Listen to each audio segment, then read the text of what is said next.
hear what I hear? Oh, it's another episode of the Sawdust Nation Podcast. That's right. Episode 128 with your hosts, Nick from NPG Creations. That's myself. Josh from North Country Woodworking. Nap from Nap's Naughty Works. And today we have a very, very special guest for you. I got to say, I've been trying to get this gentleman on for a while now, but without further ado, we have Drew Clark on from Metal Tuition. That is his handle on Instagram. So if you're listening, go ahead and pause the podcast and check him out. Give him a follow and then come back. But we want to hear what's going on in Drew's shop. So we're going to ask him real quick. Drew, what do you got going on, man? Currently I'm working a bunch of Christmas ornaments for a Christmas party. Then I got a bunch of quarterly awards, annual awards going down to Eglin. I got a bunch of local ones I got to send up to Ellsworth. Pretty much most of my work's Air Force, maintainer, probably modeled. I'm a maintainer, so it kind of goes with it. But pretty much everywhere I've been, I send stuff pretty much back there. They keep me real busy. Every year I've gotten busier and busier. So I'm now starting to get caught up with not really knowing what to do. So I always try to find time. So trying to split the time between being flight chief and then working in the shop after hours and through the early hours of the morning. I gotta say that's kicked. First off, we all know what it feels like to make those Christmas ornaments because we're all making them right now. Yeah, 'tis the season, right? Like everyone's like, "Hey, Christmas ornaments, what you got?" You get those last minute orders, like, "Hey, we need this Monday," and it's Friday. It's definitely my first time doing them because I don't normally get in the Christmas thing, but I'm doing 100 of them in like 2 days. Wow! Are you doing them all in metal though? Yep. So they're metal. I powder coat them, and then I'll laser etch a little small saying onto them. Wow, that's impressive. So how did you? So for those of you who are listening and you don't know, Drew works primarily in metal, whereas we work primarily in wood and acrylic. But if you check his stuff out, it looks phenomenal. So what I want to know is, where did you learn how to do all this stuff? So I started really through my Air Force career. I'm a metals technician, so a machinist welder for aircraft repair. That's where it all started. So just coming up, we've always been, I guess, tagged with making all the going aways for colonels, chiefs as they leave the base. So I was always getting told, "Hey, Clark, we need this on a Wednesday afternoon. We need it ready Friday morning." So always last minute gifts. So it really just turned into, that's kind of how I learned, built my skills because it was free reign, basic ideas. And then I just worked my magic, try different things. It was much different than doing aircraft stuff by strict blueprints, specifications, drawings. I did that for many years. Eventually started getting higher in rank, doing different positions. I really went to QA when I was doing quality assurance. Everyone there was not used to getting any going away gifts, being from the flight line and whatnot. So I said, I'll change that. I'll do one-off over-the-top gifts for everybody that leaves. So that's kind of where it started. I left QA. I went to Korea, started killing the game down there, still doing stuff people have never seen. Then I kind of got to Ellsworth. I was section chief.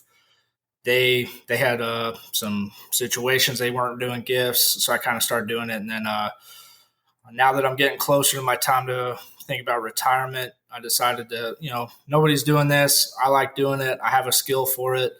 So me and my wife decided why not try doing it as a side thing to get rolling for when I actually do retire. I can go full time. So I've been really doing it probably heavily the last 2 years, and I'm a fabrication flight chief now, so kind of works out. All right, so you work with the metals. Well, how thick of the metal is it? Because your awards have to be super heavy, though, right?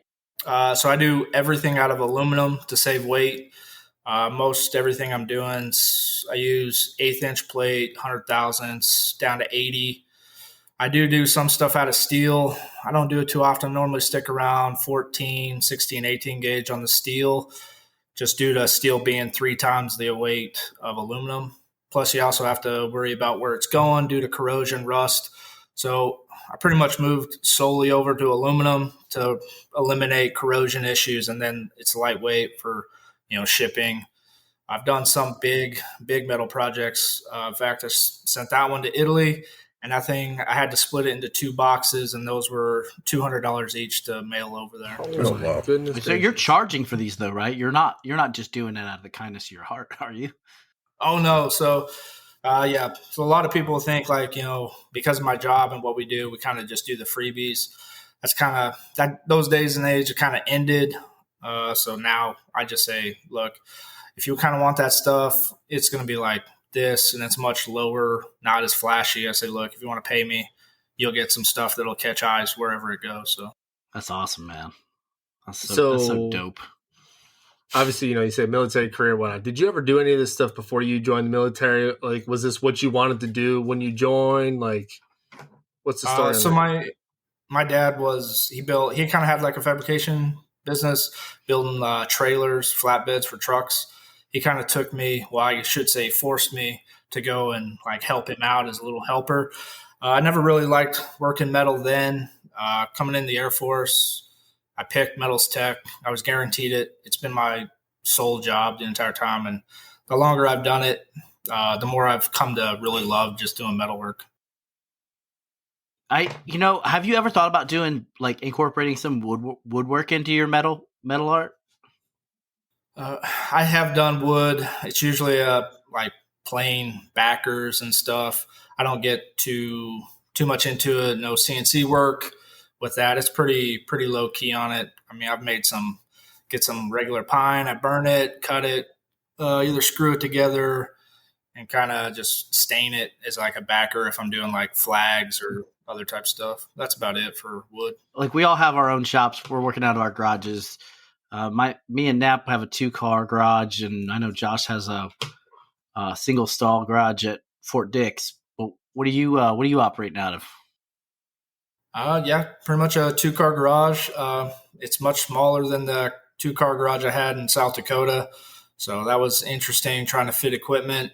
I'm actually buying a big metal sander about next week. It should be here. So now I have to reconfigure to fit that in there. You should put it in the living room. You'd be okay. I think I already have a plasma or a laser etcher occupying the kitchen. So I don't think too much more inside the house my wife would be okay with. You was trying? Well, I mean, you just put it in the closet or something like that. And but honey, don't go in there. I'm running a job right now. Yes. So the goal in a couple of years when I retire is we'll pick wherever we're staying, and I'm just going to build a big shop and building, and then start really loading it up. So. Where are you trying to end up? We'll probably stay New Mexico, Arizona, close to our family. Are you?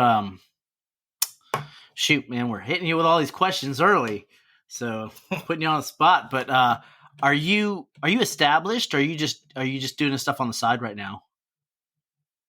Yeah, I'm pretty much just on the side. I need to make the switch and really make it an LLC or register it officially. Just seeing how I keep getting busier and busier, and I'm sure taxes and stuff would be great really to start dealing with. So it's fun. Lots of fun. I mean, it's not too terrible. I've never worked with metal before. Nat, have you worked with any metal before? Okay, so the closest I've come to metal is trying to CNC metal, and we'll just say that didn't go so hot. Josh, what are you? Yeah, I got some welding background. My father actually welded submarines in Connecticut. So did my grandfather for like 20 plus years. So I've dabbled. They've taught me things here and there when they were doing jobs, but nothing to brag about. In the future, maybe a little bit more, but at the moment, no. So we all operate, and we have to deal with noise pollution and disturbing our neighbors and or people sleeping inside the house. Do you have the same issues with the plasma? It's a plasma CNC, right? Yeah, I have a CNC plasma table. Is it loud? Or? It's really not that loud, no. And my neighbors haven't said anything to me yet in 2 years, so it must not be too loud. And quite often I stay up till 2 a.m., 4 a.m. doing stuff, so no complaints yet. Yeah, more power to you, man. That's awesome. I'm probably gonna reach out to you for a collaboration job. I have people who want these metal American flags on like over top of a wood back something or other. Oh yeah. So I don't know. You guys just operate off a regular SVG, right? You'll throw it in the plasma machine. It'll cut the metal to the size. Yeah, I do. I transfer over SVGs into my other software, create DXFs, and then I just load that pretty much in. And then it reads the code and goes. So. Cool. Yeah, I'll definitely reach out to you because I've got some people inquiring about stuff, and I don't have that capability. So we could be pretty lucrative for both of us, I believe, depending on how much shipping costs. You know what I mean? I don't know where did you say you were at right now? So I'm in Alamogordo. I've shipped to San Antonio. It's pretty cheap. Okay, cool. He ain't the only one, because after I looked at that Instagram, I was like, I'm currently doing a job, and I'll talk about it when I get to my shop. But we'll just say that I have to supplement metal for acrylic because that's what I know how to use. So, this sounds like a very good opportunity.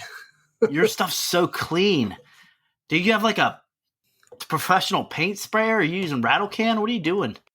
So basically my setup in my garage, I got a 4x8 CNC plasma table for doing all the cutting. I have my own multi-process welder, so I can do any kind of welding I need. And then I do have a 4x5x7 powder coat oven and spray booth. So I do all my own powder coating, Cerakote. So I have done some firearms and stuff, waiting to get an FFL to really dive into the firearm market. So that's a huge market too, because there's a lot of people out there. Like, I don't know what it is. Maybe it's just because being in the making community now, you start to see it more, and people ask more questions about, hey, do you do this with guns and firearms and blah blah blah blah. And like, well, no, not really, but maybe one day. What is it? Fiber, lasering, stuff on slides and whatnot. And you'd be amazed, like in San Antonio especially, they love their guns. And man, I tell you what, they want stuff etched on them. And I was like, I can't do that, guys. I'm sorry. Like, even if I wanted to, I don't have the capability, nor do I have, we'll just say the paperwork, if you will, to say that I can do that stuff. So yeah, that'll be a good market for sure.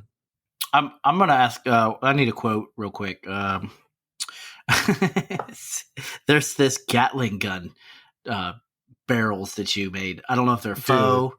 No, that's not faux, bro. That's real. Those are so legit. What does something like that run like today with the cost of metal? Just ballpark it.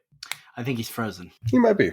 I think I scared him off, man. Yeah, I think you did. When Drew comes back, we'll get to the quote. I was going to show him because this is what he's got. He's getting these from the D-mill. This is a piece of a 20 millimeter barrel. They're demilitarized?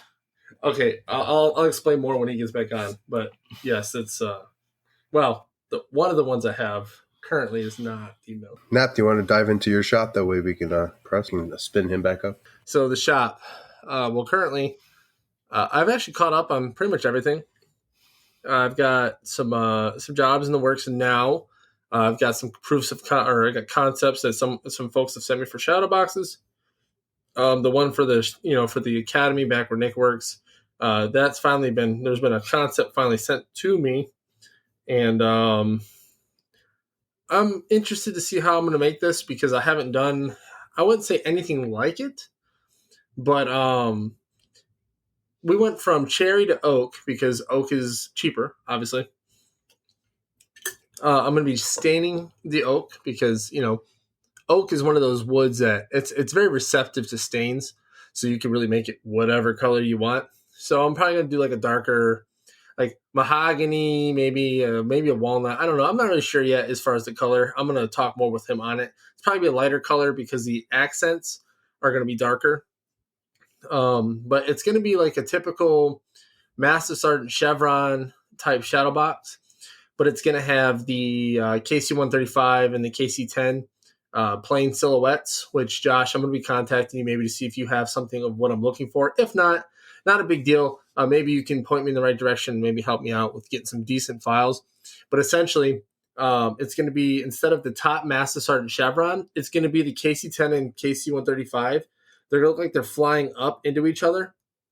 kind of deal. It's going to be a side profile silhouette of them with a laser engraved, I guess you could say schematics, but not really schematics of the aircraft because that's a lot of detail, but rather just like something to discern what they are. So that way, whoever looks at it, like, oh, that's a KC-10 or, oh, yeah, that's a KC-135.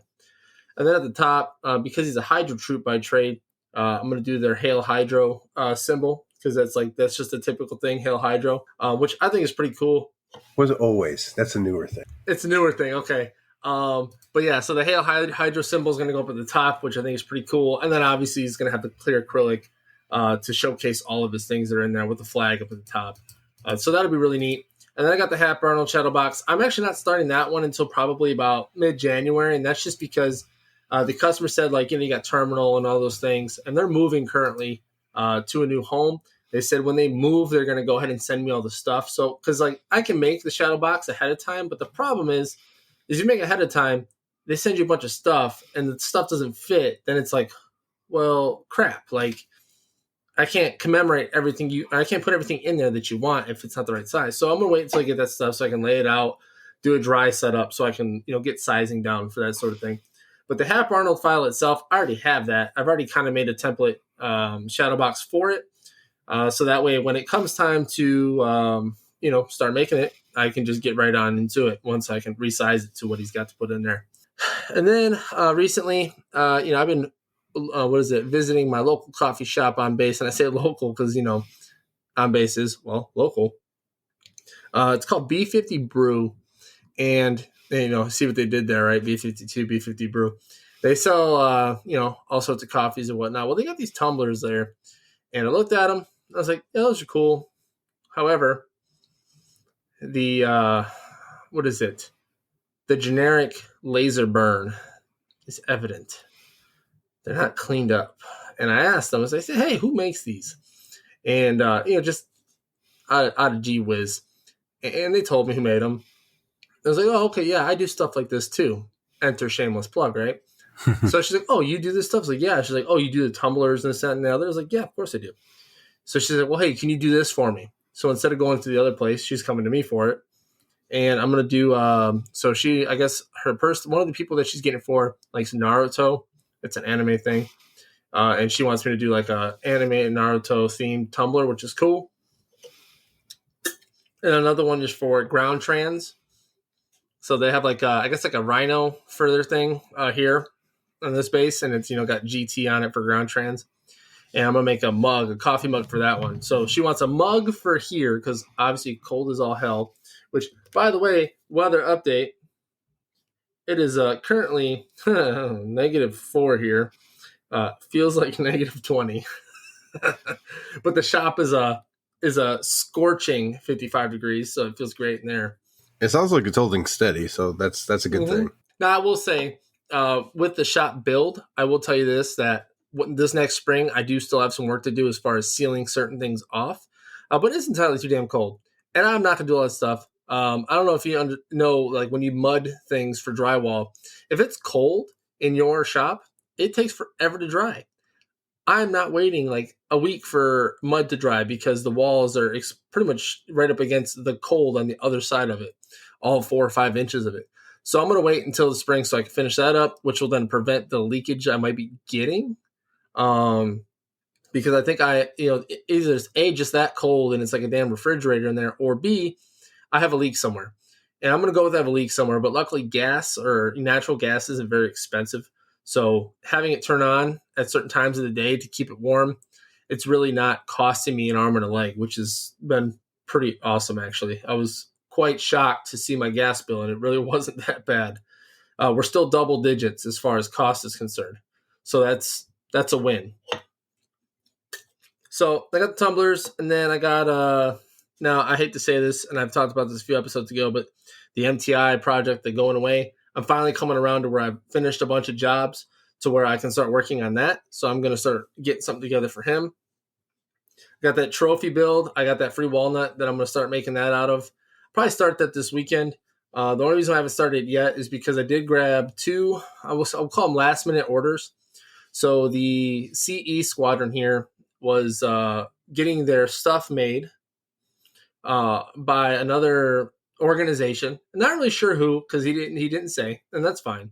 But we'll just say that they've seen the work I do versus the work that they were getting, and it was kind of a no-brainer, and especially because it's my neighbor and he lives right across the street and he's the president of their organization. So he's like, yeah, we're going to use you. So I'm making 2 plaques for them, 2 going away plaques. I've already got the blanks shaped, sanded. I did the recessed hanger hole in the back, laser etched my logo on the back. Before we jumped in the podcast, I was working on the front of the plaque itself. It's about done. I'm just working on font at this point because certain fonts, like, don't get me wrong, wood is very versatile and it takes to any lasered font that you do. However, if you use too bold of fonts and you're lasering, it'll get rid of some of, like, let's say, for example, the A. Okay, A's or R's or P's, how they have the little piece in the middle to make it look like an A or a P or whatever. Those could get, I guess, burned out a little bit, where it's just a little piece rather than an actual discernible, like, let's say, triangle for an A. So I'm picking a font that's most conducive to the laser and will give me the best product. So I got 2 of those. Those are going to get lasered tomorrow. Probably take about an hour a piece, so I'm not too worried about it. But I'm doing 2 of those, and that's going to spawn a really good relationship with them to where I'm making their going-aways. And the cool thing about these going-aways is they have me doing like what is it? Like kind of like a parentheses, but it's the squared off version. I honestly don't know what that symbol's called. Brackets. They're brackets. There we go. So it's a larger bracket, but it's boxed in. They actually have a iron that they use. They heat up this iron in the middle of their going-aways, and they stamp that iron on the plaque. As they're like going away, like, oh yeah, it's my final brand, and they brand it, and then that's their going away. So I'm doing it on cherry because cherry, let's just face it, it's one of the best woods to laser etch other than mahogany. So I'll be getting those out to them by Thursday. Now, Drew was talking about some stuff, and when he eventually gets back in here, I was hoping he'd be back by now so I could relate to him a little bit here, but he was talking about how he was doing like gifts for folks. Hey, there he is. There he is. Yeah, had some computer issues, so I had to switch to the phone. That's all good. Hey, the sound quality is good too, so still Actually, it's not bad. We've had some folks on the phone, and the audio, we'll just say, was not awesome, and it's definitely very clear. So awesome, and you're back right when I'm kind of talking about you and relating to the going away thing. I was talking mad. 100% sure. So we had some folks here. They made Chief Master Sergeant, and that there's something about when you promote, and it's not just Chief. We had some guys make Staff Sergeant, and those things. And it's something about just getting a rinky-dink certificate for promotion. Like, it just bothers me because it's a milestone in someone's career, and I feel like it should be celebrated with something more. So I went to the shop, and I was like, okay, what can I use in here that's cutoffs that I'm not cutting up new stock? I ended up grabbing some mahogany. So I had some scrap mahogany that I was able to make some plaques out of, which I posted up on the IG. I made 3 custom plaques to the AFSC and maybe to like the person. So like my current senior, he made Chief, and he's like into Vikings. So I got a skull Viking, like a skeleton Viking with 2 axes on the left and right side of it. And I put like 2W1, 462, 2W1. And I put the Chief stripes with line number and etched that into some mahogany. We had an ammo guy make Chief. I made the piss pot with his, Chief stripes and his line number. And then the guy that works at weapon standardization that made it, I made the Reaper and then, put the Chief stripes with his line number. And I did those for free. Okay. Because one thing about business is sometimes you got to do small things like that for free to get your name out. Well, we'll just say that worked fairly well.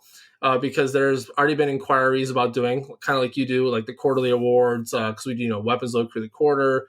There's quarterly awards for different squadrons and those things. So I'm probably going to get tasked to do stuff like that. And luckily for me, making plaques and things like that, those aren't very hard to do, and they're quick.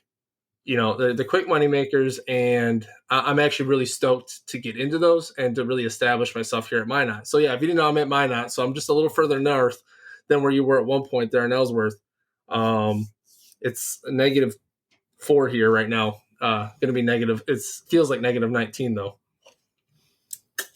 So I'm getting into that stuff, and I'm pretty excited to just nail down some. We'll just say some easy revenue here. But that's what's going on in the shop. Before you left, they were talking about the barrel stuff that you did. Now we talked about them not being fake barrels. So I have a barrel and a half actually.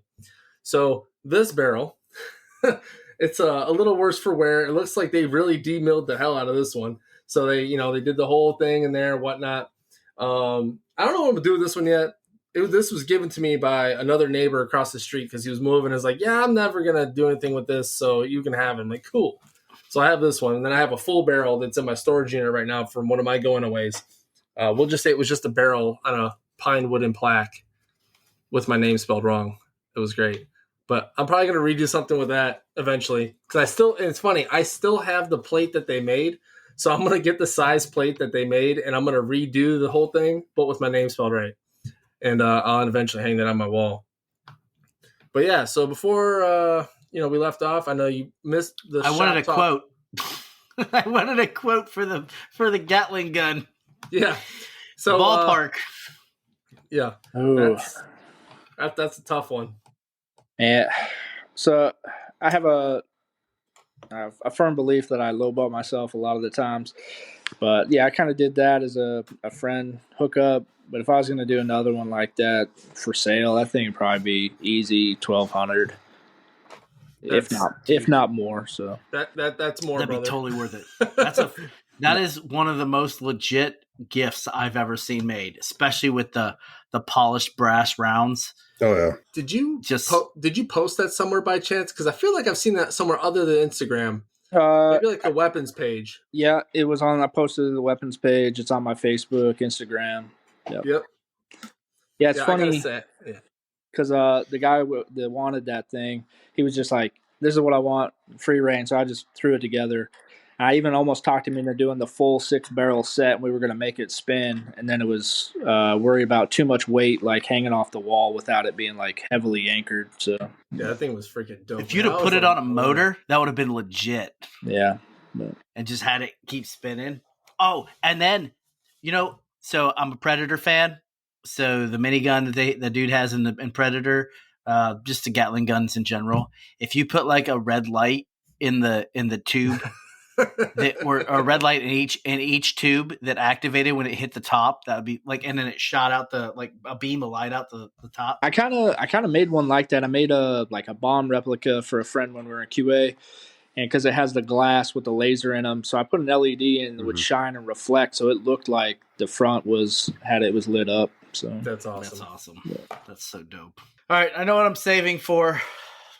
Yeah, right. For my retirement. Yeah, people are like, "Are you disappointed when like?" Here's how things work now. Since I've been making so many damn shadow boxes and so many darn plaques and going away stuff, I'm just kind of disappointed. I don't think anybody could make me something that I would be super excited about. And that seems like it broke and mold, man. And I was like, I think that I would be super excited if somebody got me that. Just because I've never seen it before. So I guess my thing is I love doing the custom, the one-offs, stuff that only one person will have. I think that's kind of where it started, is always seeing chiefs, colonels get all this lavendery stuff. They get like everyone and their mother gives them a gift. They have like way too much stuff, and then all the other people get like nothing. So that's where it stands. I just wanted to make sure people got recognized for their efforts, for their time. That's really what was most important to me, and that's why I do the custom stuff. And a lot of the times when I even have like airmen, senior airman staffs like doing it, and when I do their going aways and those higher ups are there, they just like light up and they're just like, dang, this is like better than anything in my office. And for me, that's really kind of one of the things I like doing. I just like, I guess, taking breaths away, and like people are like, man, that stuff's like way over the top.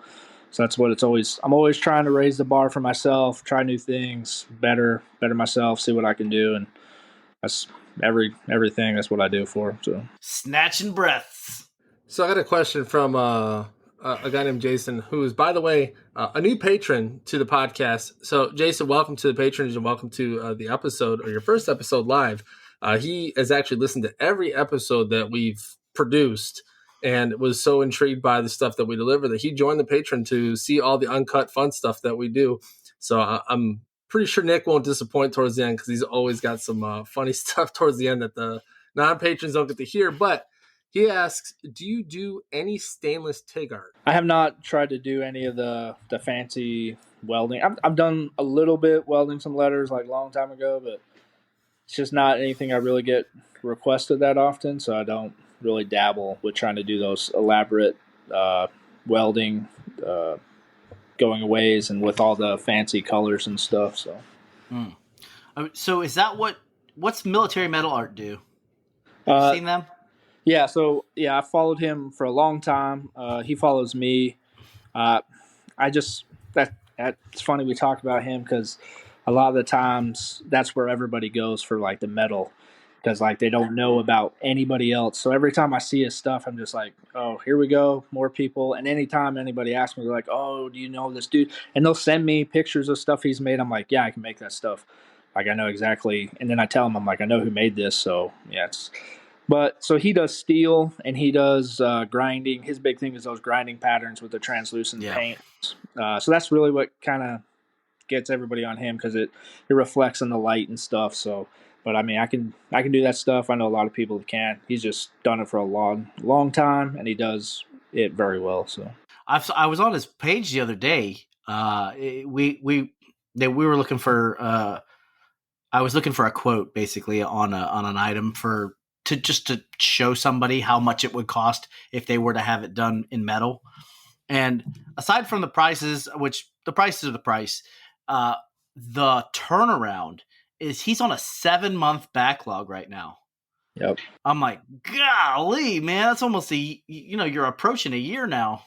I think it's because majority of his people are military units, and I think they just don't know of other people that do that stuff. So well, I mean, it's a GPC purchase, so they're just good with swiping and whenever it shows up. So.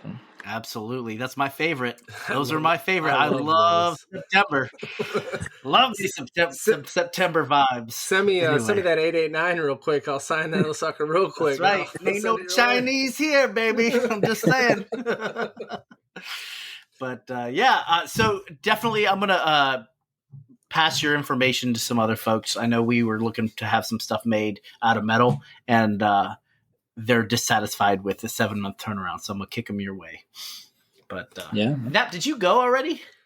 Yeah, I gave all of the things and the stuff. So really just to not rewind, but give the cliff notes, making shadow boxes, etching some tumblers, doing some long-standing gifts, and then you came into the part where I was going to show you the barrel and whatnot. But hey, Nick, while you're mimicking me over there, what do you got going on in your shop? And I can't be a whole lot because you're getting ready to move, I know. So check it out, man. I've got four projects due Thursday. I've got 2 of them underway and 2 to do tomorrow. And three are the hat boards, the frame, like. Really? They're still on that stuff, huh?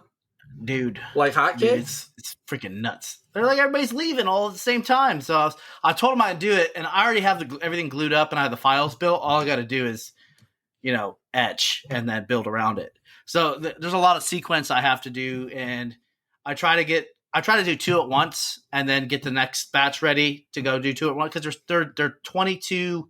They're a little bit bigger than 22 inches by 32 inches. But the one is custom. It's got to be 36 inches because I got to add so much extra crap to it.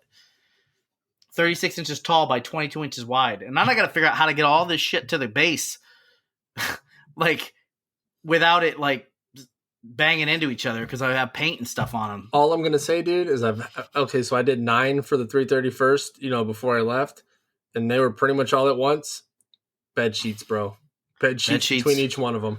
So I was looking into the Home Depot, or not the Home Depot, the Harbor Freight furniture thingies. Those work really well too. I mean, they're actually probably better than bed sheets because they're padded. Yeah, because I was going to use them afterwards for the move. Perfect. Dual use. So if you don't know, if you don't know, and you're listening, I am looking at moving, and it's very soon. Things are progressing very rapidly. We did a walkthrough yesterday, of the new place. Anyway, long story short, if you want to hear about the new place, check out one of the previous episodes. But I'm trying to clear up all my orders before the 15th. Like anything I had outstanding that was due in all the way up to like the first half of January. And then after that, so I've stopped taking orders. I have started. Well, actually, I take that back. I have started taking orders for 90 days from now. Oh, okay. So people are like, "Hey, can you get this stuff to me?" I'm like, "There's a 90-day turnaround." I got one of my former coworkers who's now retired up in Hawaii, down in Hawaii. Well, over in Hawaii. Anyway, he hit me up on Instagram last night or the night before. I'm not very certain of things right now. Anyway, he hit me up on Instagram. It was like, "Hey, man, I saw that flag you posted." I was like, you like it? He's like, "Yeah, I love it, dude. Invoice me." I was like, "You want to know how much it is?" He's like, "Nah, I trust you." So I was like, "All right, sir. That'll be $7 million." So anyway, that's good. I told him like, "Hey, man, it's going to be like 90 to 120 days before I even, I'm putting stuff out because I have to do a lot of electrical work. I have to do flooring. I have to do insulation. And I don't have to do insulation, but to mitigate sound pollution in this new subdivision, I have to do insulation. So I'm actually looking at doing those noise canceling foam pads as well as the garage door insulation. So this way I'm not disturbing people. Anyway, so I also, believe it or not, there's a lot of company grade officers that live in this neighborhood and hire. Well, close to, by the way, you got like 05s and 06s in there. I saw them picking up their kids from school, and I was like, "Oh man, here we go. The help's moving in." so hopefully they're cool. I don't know. I just passed them and saw them in passing. But other than that, though, I'm literally taking all the excess materials that I don't have scheduled for any jobs to my storage unit. I'm taking a bunch of tools and all stuff that I will never use in the next month to storage. This way, my move is a little bit smoother. I don't have to worry about wading through piles to get to things that need to move first. Like when I have the trailer to get the CNC out, to get the table saw and all the big equipment. So that's my life right now. I don't have too much more going on. I'm going to kick it on over to Josh. Josh, what do you got going on in your shop? Well, I actually have a lot going on versus the last couple of weeks. So things have been picking up. Deadlines are coming. Have that 300 order of ornaments I need to get knocked out. I need 75 by the 9th, which is in 3 days. So I did one of the things that we've all done at one point in time. And I ran 63 of them. And didn't check the size before I did. So I have a bunch of little ornaments I don't know what to do with. So that's a fun time. That took like 2.5 hours of... I know what you can do with them. Well, you can shove it. No, I'm going to give it to the client. I'm going to give it to the client as a gift. They were actually our neighbors at one point in time, and we did ornaments for them last year. She came back and ordered like 200 more than last year. So I'm going to give them the mistakes. They're not going to be anywhere near what the final result of the bigger ones will be. They can give them out to their families, kids, whatever, or even the company tree, what have you. And it won't go to waste. And that's the key there, right? I just don't want to toss them in the fire. It's some high quality material that just went down the drain. So they're sized right now. I have 140. Actually, the laser's going as we speak. And to go back to the size issue, I was trying for 3-inch ornaments. Nick, you know what that looks like. But instead of going from like the side to side, I was going from top to bottom. And I have it so there's a little point on top where you can thread the string, and it looks like almost like a ornament ball. And that was the 3 inches versus the sides. So I had like 2.5-inch ornaments with 3 inches tall. Now everything's sized appropriately and should be looking good. The backer should be done by tomorrow or tomorrow afternoon. The backer should be done. And then I'll be using the 3M material to actually do the front and back of some plywood. And yep, I was expecting that look. So basically, the next engraving series or next cutting series is going to be a spacer that goes in between the backer and the top acrylic piece. And both sides of that, I want to have a sticking 3M. So when I piece it all together, the top acrylic piece will go on top after I put some fake snow in there, press it all together, and voila, I have ornament with fake snow. Looks like a little globe with their the year and the logo in there. Something a little different we haven't done. Really excited to see how these turn out. But I got 300. Creative, dude. I honestly didn't think of making pretty much a compartment. Yep. For something like that. That's pretty cool. Yeah. Like I said, it's a little different, and everyone has done ornaments before, and I'm trying to step away from the norm of just layering pieces of wood and giving them out. We now have enough tools in our arsenal between acrylic and stuff like that to make these really pop. And yes, they are more than normal, but they're worth it. I mean, if you make something that stands out, Drew has proved this, people are going to flock to you. So, just trying to do that. And then I just got I just got an order from Georgia. They want a shadow box down there in the beginning of the year. And it's a first sergeant. So that'd be a first for me, if you will. Haven't done a first sergeant. So we talked about how we're going to integrate the diamond in there and what they're going to like. And, it was pretty easy. Actually, another first, I did a custom order on Etsy. I usually bring them to my invoicing system and do it that way when it comes to really one-off items. But they wanted to stick to Etsy for the security, which I understand. So we did it that way and have to work with that. So going back to some previous episodes, I was having some issues getting some cash from a customer. They paid. And they actually paid full for another project. So we're good. Everything is, we're good now. Everything's good. I'll be going ahead and making that for them. That's going to be a simple outline of Minnie Mouse and a name in the center. And with my 2.5 focal lens that I got, part of that kit from American Photonics, I'll be easily able to do that. I did some testing.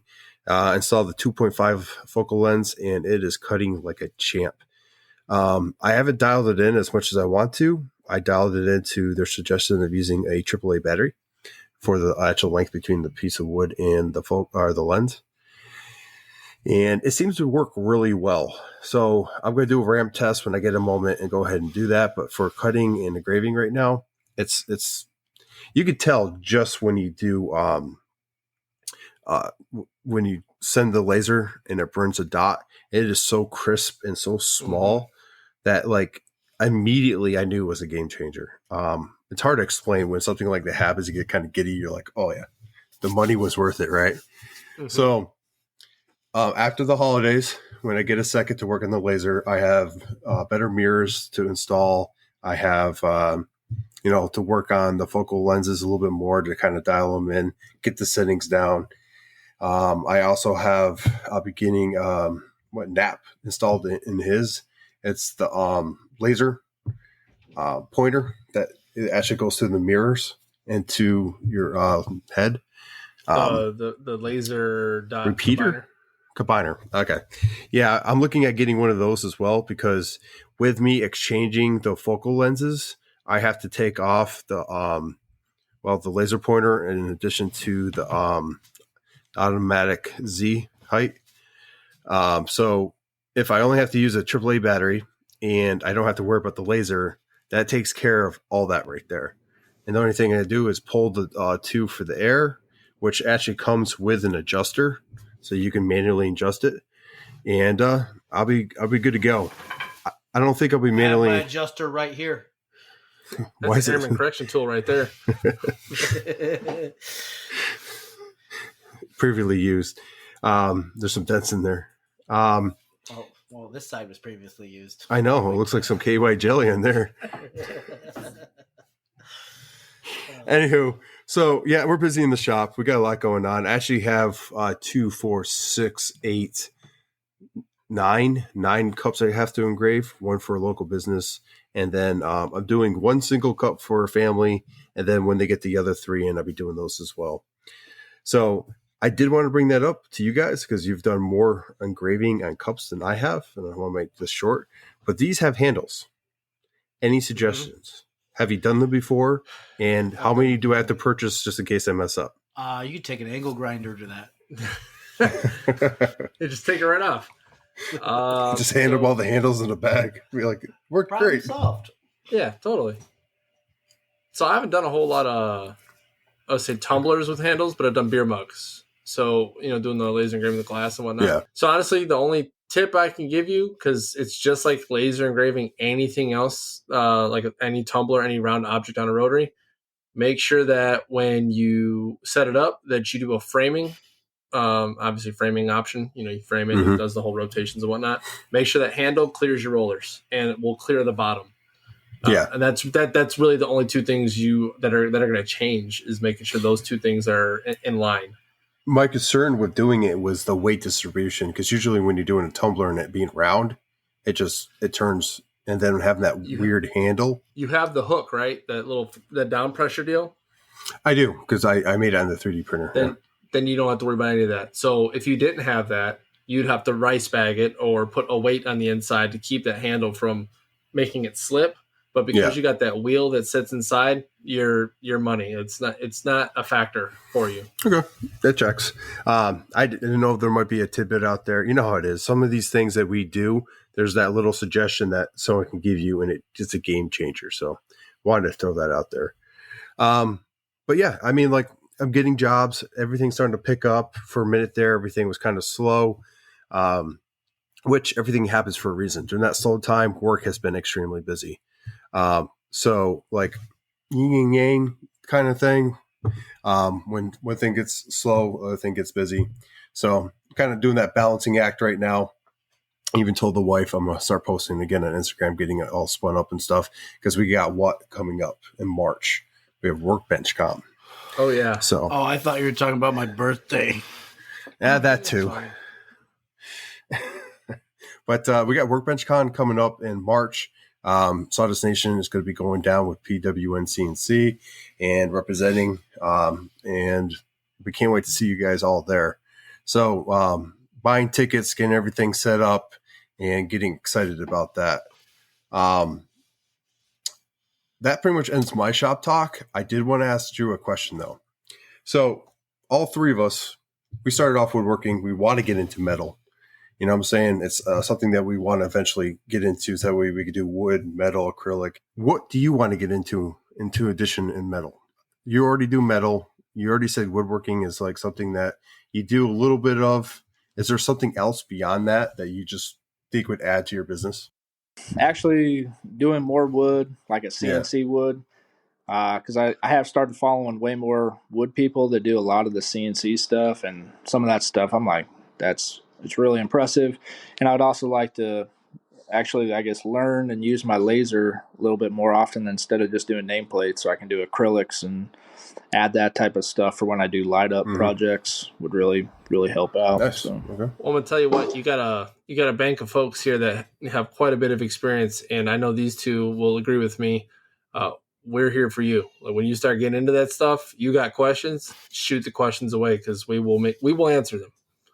We got nothing. We don't hide information, if you will. If you've heard previous episodes, We also don't charge you for the information either. Yeah, we don't see it as proprietary, right? Because the only way we make the making community, which is why we want to get into the metal stuff, is because we want to be full, well-rounded makers. I'm not saying we aren't good makers now, but metal is just one of those mediums that just, I think, adds a really nice touch. Yeah.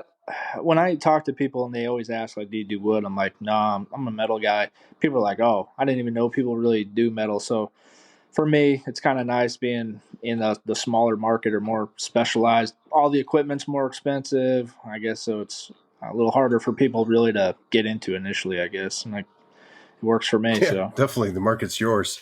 That's awesome, man. Before we wrap this up, because it's getting to be around that time, I think we should start talking about our next week giveaway. Yeah, December. so speaking of metal, we have a metal box that we're going to give away next week. Big right? metal box. Has Big 4 metal wheels. box with a bunch of drawers. What's the model number on that there, Josh? She's a little bit husky. It's a husky toolbox from Home Depot. It's going to be a 46 inch wide, 24.5 inch deep, standard duty 9 drawer mobile workbench tool chest with solid wood top and gloss, whatever color you want. We have black, we have blue, we have white, red, and some other color that looks like might be gray. Might be gray. Go ahead. How can one win such toolbox, Josh? Nap, why don't you tell us? So check it out. All right. So we got the patrons here right now. For first and foremost, they know, but I'll remind them here momentarily. Just join us on our YouTube. So we didn't do the live today. Typically, the first Tuesday of the month, we do a live where we do give things away. However, we were really racking our brains on what we could give away because 'tis the season to be jolly and give some good stuff away. So we wanted to make sure it was something big. So we decided on the toolbox because who doesn't need a toolbox in their shop? We all need toolboxes in our shop. So it'll be on the 13th of December, correct? It is 13th of December. That's a Tuesday. Tuesday. Yep. So it'll be next Tuesday instead. And you can join us. We're going to be posting some Instagram stories and whatnot, and maybe even a post just so it's there permanently. So where you all can join us for our live on the 13th. And you just got to be present to win because we take the names down and we go ahead and throw it in a little gel randomizer. And then we, pick a number. We rotate it that many times and we get the winner. Now, if you want double the chances to win, become a patron. You become a patron, you get double the entries for the giveaway.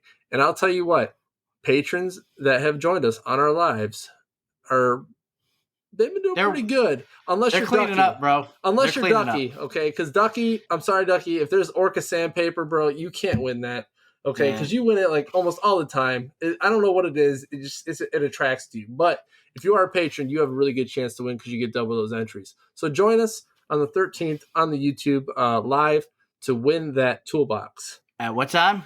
At 7 o'clock Central, 8 o'clock 8 Eastern. That's Okay. right. So That's be right. there or be square. Be rectangle. The toolbox is rectangle. Yeah, rectangle. In addition, this next upcoming week, I'll be doing stories and showing you my box, and that way you can see. That way you can see exactly what you're in store for, and I'll show you the power strip and the USB inlets as well. It's a great box to have.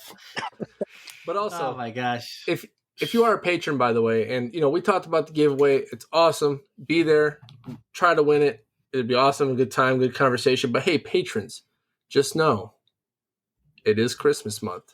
That's right. Santa's coming. Santa's coming. And yes, if you are a patron and you've been a patron this entire year, and yes, I'll put that caveat on there, you will be receiving something from the Sawdust Nation podcast. What that is, you'll just have to be surprised when you receive it. Go ask Buddy the Elf. He'll tell you. Yeah. But yes, you all will be receiving something just like you do the past few years. So It's the Sawdust Nation Boys of Sawdust calendar. It's a swimsuit edition. I'll be deposed, it'll be in my apron, just the apron.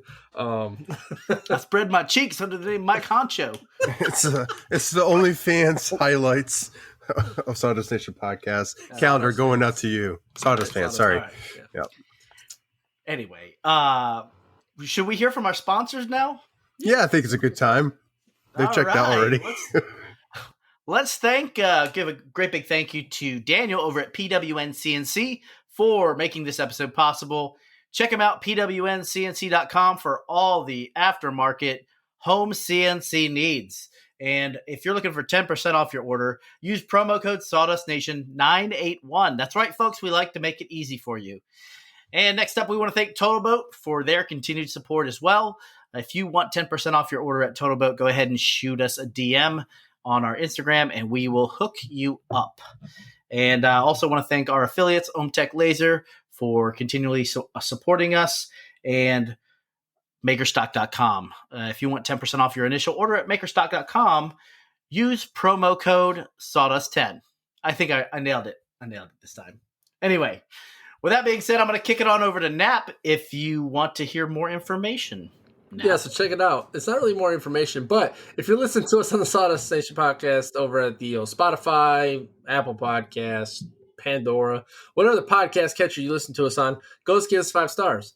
And if you don't give us 5 stars, let us know why you didn't give us 5 stars, because feedback is what's going to give you the content that you just deserve. And besides, if you don't tell us what you want, what you really, really want, we can't give it to you. But you do give us 5 stars. Let us still know, how we're doing. Give us some topic ideas. Give us some questions. We get questions all the time from folks. I've been getting them more through text message and the IG. But there are different ways to get a hold of us. And Josh, how do they get a hold of us? Hey, if you do the Instagram thing, it's very easy to get a hold of us. First of all, thank you, Drew, for coming on. Go ahead and check him out at Metal Tuition. First of all, go on his page, give him a whole bunch of likes, follow him. He's making some great stuff, and ask him questions. Bring him into the woodworking community. If you want to get a hold of us, the Sawdust Nation podcast, hit up our page, slide into our DMs, and we're going to answer those questions, those topic ideas, or anything else you would like to know. Just keep it PG unless it's for Nick. Moving on, if you want to get a hold of Nick, you can go ahead and reach him at MPG Creations, or Nap from Nap Sunny Works LLC, or myself, Josh from Let's Country Woodworking. And if you are just you don't like being a part of the social media game, that's absolutely fine. Totally understand. Go ahead and hit us up at sawdustnationpodcast@gmail.com.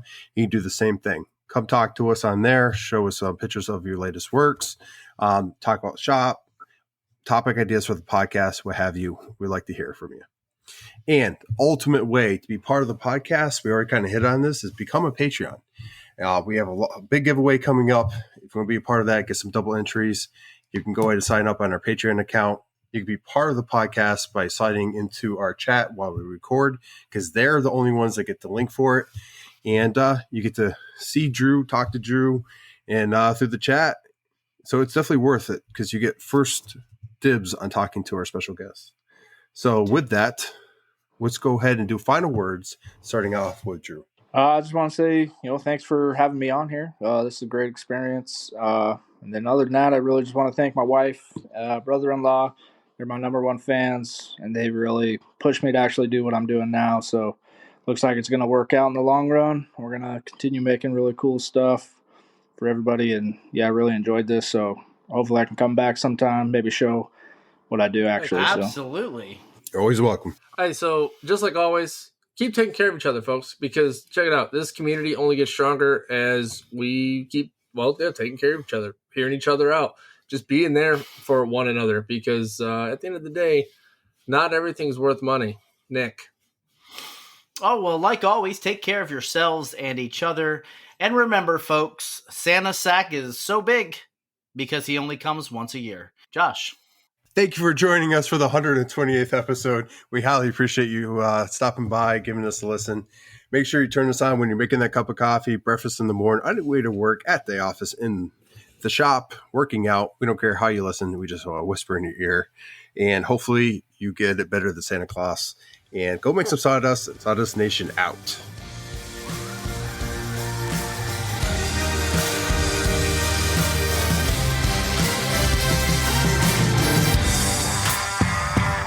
Dude, I'm damn near crying. That was funny as hell. All right, Sawdust Nation out. God. It's fucking awkward now.